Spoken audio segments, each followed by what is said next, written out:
I am an artist who was born in Dallas, Texas, who since she was young has dedicated most of her time watching cartoons and trying to make myself as good as the people I've watched and learned from. And if given the opportunity to attend most talked about college, I can make myself as good as the people I have seen and learned the coloring books, trying to learn how to go inside the carbon black lines on every crisp page.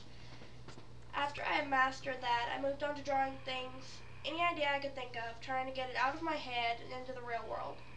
I learned not to just draw what I saw in my head, though, but things I saw in the real world, around my home, the park, on TV, and the world became my page, and occasionally the walls. I left my Crayola crayons behind for broader horizons, and as I grew, I started using pencils, markers, paper, anything I could think of that I thought was extravagant. I spent my time in school when I should have been learning multiplication tables, trying to draw inside my margins and capturing the frigid expression of my teacher in the doodles. I watched cartoons and movies from all over and got a fondness for certain styles, which I tried to make my own. I bought markers and pencils advertised on TV, invested in real sketch pads instead of using skeins of printer paper, and felt a sense of growing in doing so. Although I went through depression, I got lost in what I did and reached a point where I wasn't sure if I could do anymore. I screamed, got angry and sad, and through many frustrated tears and crumpled papers, I thought that maybe I wasn't cut out for this. But through that, I realized I needed to work and go through another mitosis, to struggle and get over this gap of stagnation and blandness. And in this I had an epiphany that maybe I needed to do what made myself happy and not to worry about my career in the future, but only what made me content with what I did. And I realized that the rest would simply fall in place, and afterwards, if I could make myself happy with it, I could make somebody else in the world happy with it. And in this I would find my path to whatever I was meant to do and whatever was ahead of me.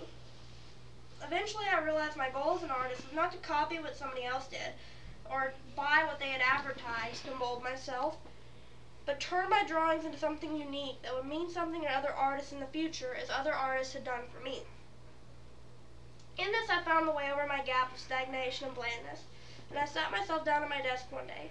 I sat myself down and tried to break myself away from the style that I had copied from some comic book somewhere, the one that I had used for so long. I broke my mind, but in that I found my own way of doing things, which was a milestone and a further part of my mitosis as an artist. In doing this breaking, I made myself very versatile. I worked with not only one of my styles, but many. I not only made cartoons and scribbles, but realistic things, surreal, and everything in between. I have many people who influence what I do, whether it be Tim Burton, John Vasquez, Pendleton Ward, Van Gogh, or Claude Monet. All of these people have had a hand in what I do, and I respect them greatly for it. I can do many things with what I've learned. I can do caricatures, portraits, paintings, and sculptures from what I've taught myself. But this is where I come to you. These are things that I've taught myself. There are many flaws in what I do, many issues that need to be fixed and molded into something better. I know deep inside myself that I have the potential to be a great artist one day, but I need the help and information your school can provide to me. The opportunity to learn, the opportunity to become something great, and to bloom and create things that people will be looking at in the future and reflecting on. With this knowledge, I could become famous, as people like Tim Burton and Will Hanna had done for other people. They had left their footprint for other people to look back on. If I trained in this, I could leave my own footprint, with this school's name in it. That artists after me will look back at your school and wonder how a person like me, who came from such humble beginnings and seemed like they had no hope or potential, could learn to become so great.